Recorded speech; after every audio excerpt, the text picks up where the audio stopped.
Extraordinary people commit extraordinary acts, both heroic and horrific, when influenced by a crowd.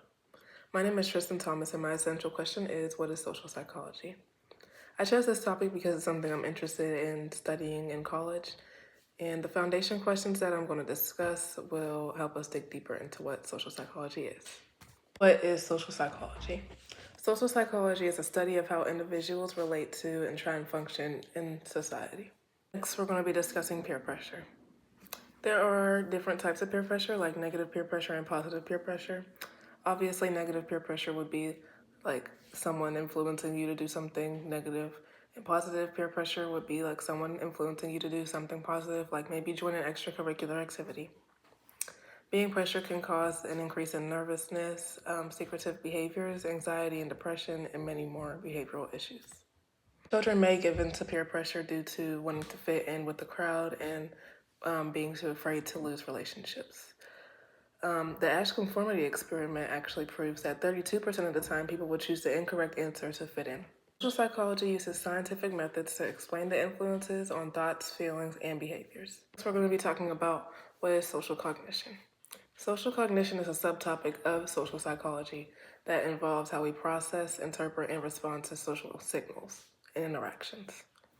Major types of social cognition are social perception, social understanding, and social decision making. People with conditions like schizophrenia and autism also struggle with social cognition. Even people who are under stress can have a harder time interpreting social signals. Social cognitive therapists help people develop the skills that they've lost or weren't born with. How is empathy connected to social psychology? Firstly, there's a clear distinction between empathy and sympathy. Empathy is often defined as understanding another person's experiences by putting oneself in that situation. Social cognition develops in adolescence and childhood. As kids grow, they become more aware of their own thoughts, feelings, and emotions, as well as the mental states of others. Self-serving attribution is people having a basic psychological need to view themselves in a positive light. Dispositional attribution assigns the cause of behavior to some internal characteristics of a person. And finally, situational attribution assigns the causes of behavior to some sort of situation or event outside of the person's control. What's the attribution theory? The attribution theory involves people's attempt to understand events and actions by attributing intentions, beliefs, and feelings to the events. Fun fact, infants as young as 12 months of age begin to comfort victims of distress. Sympathy involves the process of being moved by another person's experience. Out of the three components of empathy, the one that is most associated with social psychology is feeling compassion for another person. How is social identity defined? Identity refers to one person's self-categorization in relation to their group membership. Social identity is something that we are born into, while personal identity are things that we choose to define ourselves. Some examples of social identity include race, ethnicity, gender, sexual orientation, age, religious beliefs, and more. And finally, social comparison is comparing certain aspects of ourselves to others so we have a better opinion on ourselves. Social categorization is dividing the social world into categories.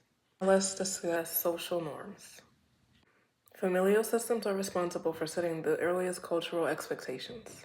Many studies have found that people who use social media for the motive of maintaining relationships feel lonelier than those who spend the same amount of time on social media for a different reason. Finally, let's discuss problematic social media use. Results have also indicated that college students experience a gradual increase in levels of loneliness and social media use during their time in college, meaning that they use social media use as a defense. Sharing all this information, I know I'm an expert on social psychology. I hope you can consider yourself one now too. Social groups come in many different forms, including family, community, friends, workplace, and plenty more. Within each group is a set of expectations that dictate how one should act.